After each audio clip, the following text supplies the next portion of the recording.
pemahaman pribadi dan konsistensi. Ia membentuk portofolio yang kuat dan sesuai dengan tujuan hidupnya, yang rasional, terencana, dan berorientasi jangka panjang. Database analisis aset tanah, konstruksi portofolio investasi 60% saham growth,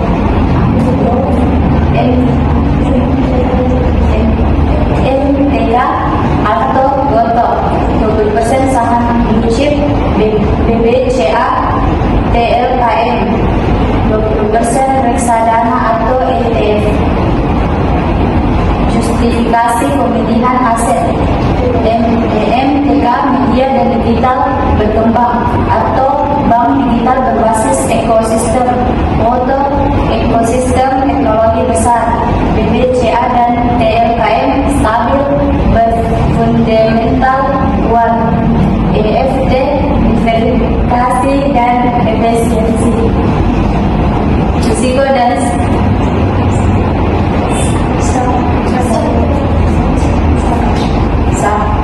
risiko dan rasio standar deviasi 21,5%, Sharpe rasio min 0,92, hasil kurang baik dibanding risiko.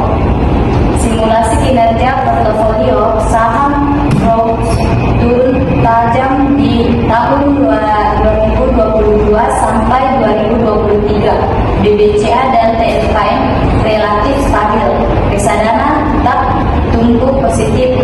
Retur rata-rata portofolio 12,345%. Portofolio akhir kategori saham retur rata-rata alokasi GOTO atau EMTK 13,80%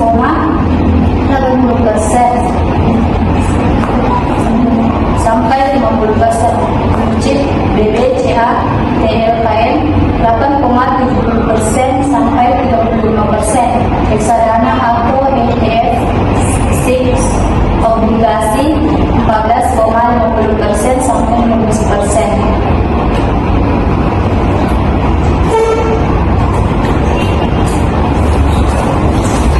Baik, itulah tadi materi yang dibacakan oleh kelompok kami.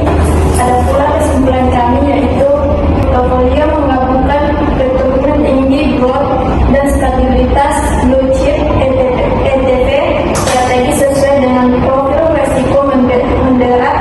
Pentingnya diversifikasi dan analisis historis cocok untuk investor jangka panjang dengan toleransi resiko menengah. Dan ada pula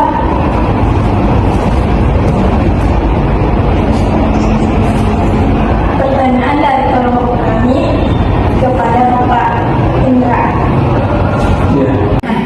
Pertanyaan kami, tempo hari kami merekomendasikan kepada Bapak Indra untuk mencoba berinvestasi di bidang lain dan Bapak berminat.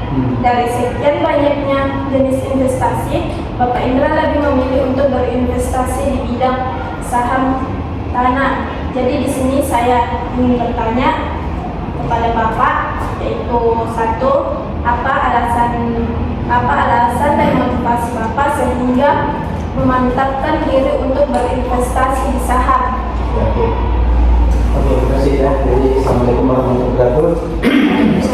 Ya, alhamdulillah dalam bahasa kita sudah menghadap Rasulullah yang selamatnya saya yang dikasih tugas membahas tentang proyek investasi. Ya, sebenarnya jadi bagus sekali ini pertanyaannya, ya, mengapa ya saya dalam wawancara itu hari ini tentang berinvestasi di jangka panjang, ya, maksud saya itu bisa tanah. Ini tanah, ya, mengapa ya dari sisi risiko mungkin kurang terlalu ya, tidak terlalu risiko ya. Dari sisi nilai video ya, jadi setiap tahun ini pasti naik. Nah, mengapa saya tertarik dengan berinvestasi di bidang itu? Karena tadi saya katakan bahwa setiap tahun itu tanah itu kan naik harganya. Ya. Jadi semakin naik harganya kan semakin apa ya? Semakin bagus untuk jangka panjang investasi ya. Oleh karena itu ya salah satu saya sebagai orang yang selalu menganalisis tentang opini investasi ya, samping juga ya investasi di bidang lain. Sekarang banyak emas, gitu. Emas juga bisa juga berinvestasi.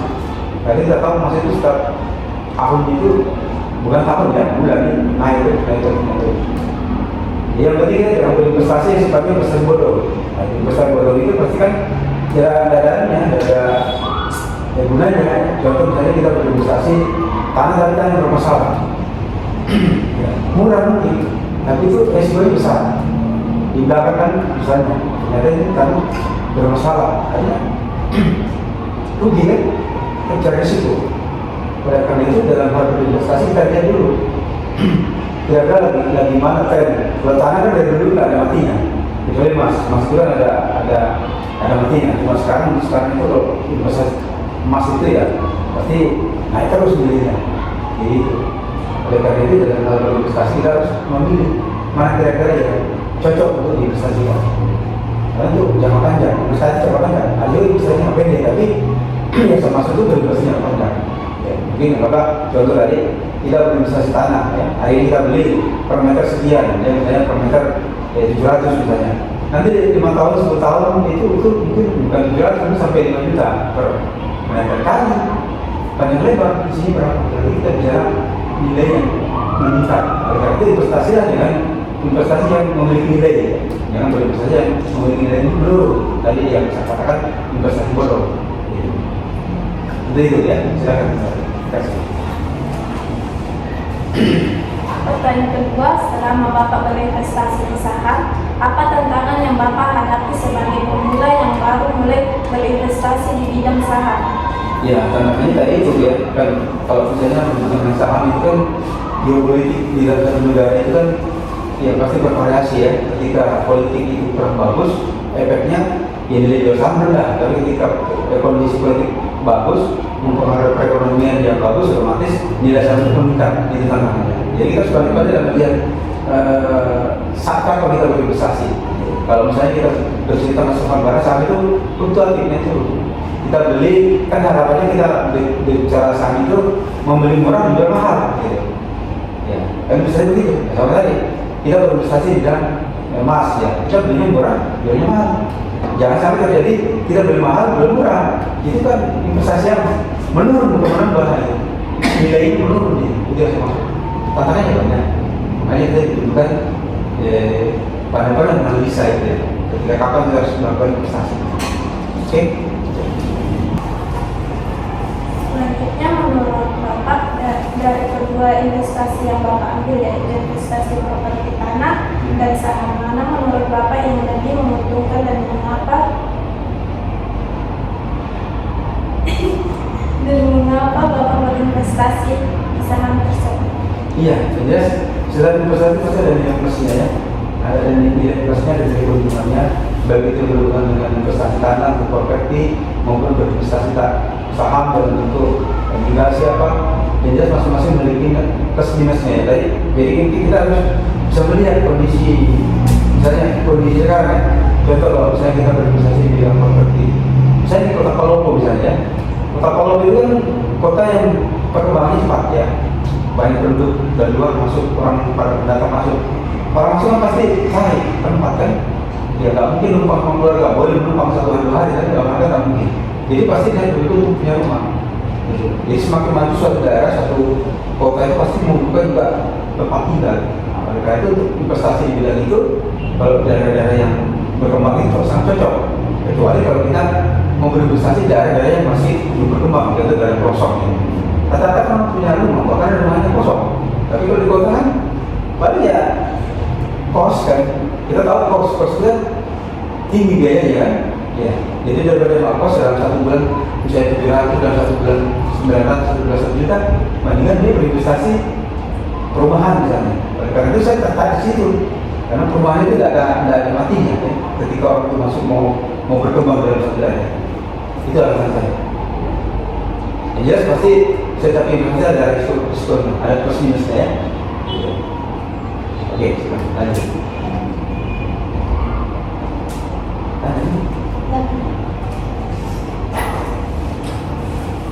Baik, terima kasih kepada Bapak telah meluangkan waktunya kepada kami untuk mempresentasikan hasil diskusi kami.